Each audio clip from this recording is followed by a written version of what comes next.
The one thing I will just say about all of this, because I am just leaning into the absurdity of it now, there's some kind of cartoonish development that happens every single day, is that the most sobering thing about all of this is seeing social media dunk on the man alleged to be Connor Stallion, saying, look at how stupid this guy looks in his CMU hat and his sunglasses, as if that's not how I leave the house, like when I run errands or something. So that has been a little it's offensive. That has been a little sobering. It's how did my alma mater get wrapped up in this? That's what I don't understand. Is that a wig, Anthony? Is that beard real?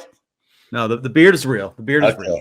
I wish I could grow a beard like that. So, hey, that's fantastic, though, man. That's a good laugh for the day. A much needed laugh, fellas, because it's been one hell of a couple of weeks.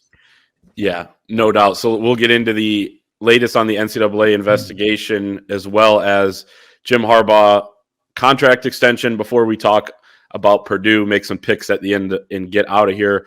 We will start, though, with this and basically a lot going on. So to kind of run it down, obviously, Tuesday, Chris Ballas, you were first to report that Michigan is going to move forward and push towards this Jim Harbaugh contract extension that you were first to report about several weeks ago, saying that this was going to happen this season rather than after the year or whatever until the first NCAA investigation was wrapped up. So they're going to move forward with that immediately as soon as possible, potentially in the coming days, week, that sort of thing. Then you also have, obviously, this investigation playing out. It seems like less leaks lately on exactly what went on, but over the last 24 hours, there seems to be a pretty coordinated effort by people at ESPN, media members, and then Big Ten coaches speaking anonymously through the media, to say that some sort of punishment from the Big Ten should come immediately, whether that's taking them off the field right now, whatever, disqualify them from the Big Ten championship game, try to impose some sort of postseason ban, which, and it is ironic that these guys won't come out and speak on the record. But I guess let's start with the contract extension, CB, and kind of where that stands and how everything came about with that on Tuesday morning. Yeah, Sunday there were reports that the regents were going to meet and everybody was going to meet. And there were rumors on the Ohio State site and everything else that, it's going to be Jim Harbaugh's resignation and he's gone. And they were all giddy, getting together. You know what I mean? Getting together and saying, hey, this is going to happen. No, what they actually did was they got together on Sunday morning and said, okay, what's the direction we go here? Based on the evidence that they received from the NCAA and the debriefing the previous week when they were in town interviewing and everything else. And they said, okay, if this is what they've got, we got this Connor Stallions, who certainly looks like he was a little overzealous, I guess is the word that we will use, in collecting video, and you can go get into the semantics about, bylaws and things like that. I think everybody would agree it was a bad look, certainly going into gray areas at the very least. So, but they got together to talk about that and they all determined at the same time, for the most part, that, hey, you know what? We've started this contract for Jim Harbaugh, this extension. We're probably going to continue it. Let's pick it up on Tuesday morning. That's exactly what they did. And you had a 7-0 vote by the regents where, okay, and it was unanimous, guys, before they even went into the meeting, that, okay, there's not enough here to say we're not going to move forward with a contract extension for the coach. So that's what they did. That's what they decided. And at the very end of that call, the president, Santa Ono, said, let's get this done immediately. Immediately in contract language, folks, doesn't mean an hour and a half later, right? This has been they've been working on this for a long time and they got a lot done on it, but it still has to go to the lawyers. It still has to go in front of Jim Harbaugh and he still has to sign it. So hopefully all this negative press isn't in response to that and people getting desperate. They want so badly for Jim Harbaugh to be gone that they don't care, to hear about the evidence and everything else. And again, we are not exonerating anybody here. We're just in wait and see mode to see what else comes out and to see what the evidence is. But as of now, and I spoke to somebody last night about it, they said, you know what, it would be fantastic if we could get pen on paper even before kickoff on Saturday. I don't expect that to happen. I expect something to happen next week. Again, unless something happens to derail this, which I don't, you don't anticipate, but you never know. You had more leakage of bad news today. Not bad news pertaining necessarily to the investigation, but just a bad look about a former staffer. And we can talk about that in a few minutes. But, what encourages me is at least they aren't rolling over and saying, because potentially a rival started this stuff on us and was doing everything they could to make Jim Harbaugh and Michigan look bad, we're going to roll over and take it. No, at least they're pushing back a little bit, it looks like, and we'll see where it leads. Yeah, and something that people need to remember too, because it's very prevalent on our board on social media. Why isn't Michigan fighting back at all this? Why, where's the counterpunch? And I guess my immediate retort to that would be, consider the fact that the powers that be, whoever's behind a lot of this stuff getting out, sort of had a month or so to craft what that was going to look like. And, Michigan, to our knowledge, didn't have knowledge or didn't know this was going on until 2 weeks ago. I believe October 19th was the first day that it was reported that this was kind of out there. So, when it comes to the Jim Harbaugh extension, I think that it is, with so much social media noise and the bluster and, the pictures of a guy on the side, like whatever it is, I think it's good news for Michigan, at least from how its administration feels about this whole situation, that the NCAA at least made them aware of what their findings were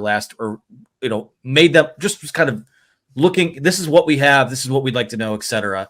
The fact that Michigan's administration walked out of that seemingly comfortable with the idea of moving forward with this contract, I think that is probably a bigger deal than a lot of the other stuff that's coming out right now. But again, and this is something that's, there's always language in these contracts that, if there's some sort of NCAA finding of wrongdoing, like, yes, Jim Harbaugh could still be fired with cause if they find something. We don't know that there's something there for them to find in that regard, but that language is pretty typical in these contracts. So I think that getting him signed to a long-term deal should have absolutely be a priority for them. If he, because you don't want to push him out the door. If it does, the dust clears on this whole thing and this investigation does find that, maybe he's not all that culpable for what went on. So don't push him out the door, get that deal done and get it signed. And guess what? Even if he gets it signed, he may still leave for the NFL. We know that too. So it's just a matter of putting pen to paper and putting this to bed, which quite frankly, as I've said several times before, should have been done last winter. Yeah, it should have been. And on top of that, there is language in there and speaking to people about it, Anthony. So you're absolutely right about that, hey, if this happens, then yeah, obviously this contract's null and void, whatever. So, but you're absolutely right about everything else. And there is no guarantee that Jim Harbaugh will be here next year, even if he signs his deal. So, but I would say if you ask for a contract and you say, yes, I'm open to that, and you're willing to you want it, then sign it when it's in front of you. I don't want to hear that, Jim Harbaugh hasn't signed his contract. It's been in front of him for weeks and he hasn't signed the thing. Right. So get it done and then go forward and see what happens. But, it's amazing listening to people talk about how this would be the ultimate middle finger to the NCAA. Yeah. And of course, that's the guy with the Ohio State sources saying this and everything else. How about Kansas giving the double middle finger when they were under investigation for, a federal wiretap? And how did that turn out for Kansas? So, and in speaking to a national reporter about this, when I said, it said it's a bold strategy, and we'll see if it works. And the national columnist said, it always does, it always has. So why wouldn't it this time? But good on Michigan for pushing back a little bit at least. And again, let's see what else is out there and what else the evidence shows here. Yeah, I wanted to bring up the ultimate middle finger. I think that was Pete Thamel that said that. Is that right? I don't know who it was. Yeah. I can't. There have been so many different Pete Thamel on the Pat McAfee show. Okay. There you go. Proper credit. Love it. Thank you, Anthony. I don't think a lot of the people in the national media actually understand what the situation is there with the contract, how it plays into the NCAA investigation. This was already going on. Jim Harbaugh is either your coach or he's not your coach. If he's your coach, he deserves the money that you would pay him. You can always make him not your coach if you need to go that route based on something else coming out. And that's the most obvious thing ever. He already is under contract. It's not like do they think they should just stop paying him what he's currently making right now? I mean, I guess there are probably some people that think that. But if he's going to be your coach, it's been known really since last season. He was probably underpaid last season too, that he should be at this new rate, particularly considering the market value. Ryan Day got a big extension, that sort of thing. I think he's up over $10 million now. So Jim Harbaugh likely to become the highest paid coach in the Big Ten, as he's deserved to for quite some time. Real quick before we move on, though, it does feel like reading a lot of these anonymous quotes from these different coaches. There was one from the Athletic today that coming out of the Big Ten coaches call yesterday, where Jim Harbaugh hung up after regular business was done, and then apparently for an hour and a half, people quote unquote aired grievances like it was Festivus to Tony Petitti, the Big Ten commissioner. And one of the quotes, I don't have it right in front of me, but it was basically, there are guys that were on the call that could lose their jobs because they're losing games. And then you get this guy who's going to make a big contract. He's going to get, the biggest contract in Big Ten history or whatever. It feels like, this coming out that they're going to move forward with his extension kind of mobilize some more people to decide, all right, let's put more pressure on the Big Ten. Athletic directors are supposed to meet later today. We'll see what comes of that. Highly unlikely, though, in my opinion, that the Big Ten would do something here without seeing this process play through. But obviously, with some pressure in today's society, you just never know. And I think there's got to be like an inkling of some worry there at the very least. Yeah, and then there's that, I think the Nicole Auerbach report where she said, yeah, this is, how are we supposed to play them when they have this competitive advantage? Well, they don't have it anymore, dipshits. You know what? Those teams now have their sign stealers and Michigan doesn't. Right, exactly. So it's really the other way. Yeah. No. Okay, number one, Michigan State was calling in plays from the sideline, and they got their ass handed to them 49-0, and Jim Harbaugh took his foot off the gas in the third quarter. Okay, that could have been a 77-0 game, whatever. Now you've got, Ohio State said they knew about it last November before going into that game, so they changed their signs. And guess what? They got beat by 23 points or 22 points at home. Give me a break. You know what? What are we doing here? This is taking on a life of its own here. It's gotten crazy. Oh, what's the competitive advantage anymore, right? It doesn't make any sense whatsoever. For that makes zero sense. And people are eating this up. Like, okay, why isn't anybody questioning that and saying that might be the dumbest thing I've ever heard? Where's the competitive advantage anymore? You're still going to be stealing signs. You're doing the best that you can, which has been going on forever. And again, I don't condone anything that happened, but let's stop this sensationalism going on here as well. This is bizarre. It's taken on a life of its own, and it just really shows the level of desperation to which some of these people will go to get rid of the people that are challenging them at the top of their hill. Ryan Day, I got to tell you, he has really turned this thing around from being that guy who is getting his ass kicked by Michigan to, oh my gosh, this is the only reason Ryan Day's been getting his ass kicked by Michigan, even though his coaches admitted that Michigan had no advantage in last year's game. But he has changed that narrative, and he's using his mouthpieces to do it. So congratulations, Ryan Day. The only recourse for Michigan is to go out there and kick their asses in September or in November, and I'm guessing that there's not going to be any let up there. Or against, did you see the bro hug, by the way, between Franklin and Ryan Day before that Ohio State-Penn State game, like they knew something was up? It's gotten bizarre. It's taken on a life of its own, and it's just weird.